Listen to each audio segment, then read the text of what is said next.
Between rounds, we closed the competition chapter. This hard work continued this round, for which thank you to our outstanding negotiators. I'm very grateful. That said, we've also seen a series of unconventional proposals in critical areas of the negotiations that make our work much more challenging.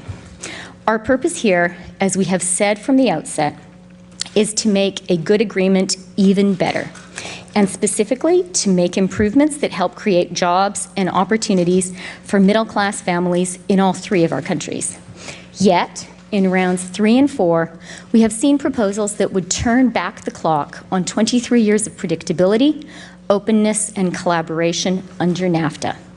In some cases, these proposals run counter to WTO rules. This is troubling. At the beginning of the summer, Vice President Mike Pence told the governors gathered in Rhode Island that he believed a win-win-win outcome would be achieved in these negotiations. Canada believes that too. But that cannot be achieved with a winner-take-all mindset or an approach that seeks to undermine NAFTA rather than modernize it. The United States had two objectives in these talks. First, we wanted to update a 23-year-old agreement to reflect our modern economy. Obvious areas of modernization included intellectual property, digital trade, anti-corruption, technical standards, financial services, and others. Our President has been clear about our second objective.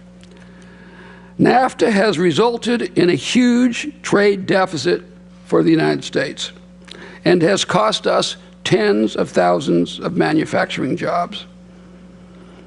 The agreement has become very lopsided and needs to be rebalanced. We, of course, have a $500 billion trade deficit. So for us, trade deficits do matter. And we intend to reduce them. Frankly, I am surprised and disappointed by the resistance to change from our negotiating partners on both fronts. We have made some headway on the first objective, but even here, we have sometimes seen a refusal to accept what is clearly the best text available, in spite of the countries having agreed to it in the past.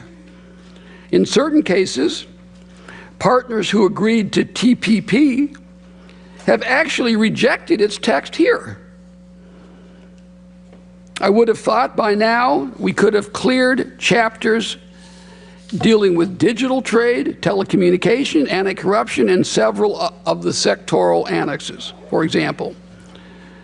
As difficult as this has been, we have seen no indication that our partners are willing to make any changes that will result in a rebalancing.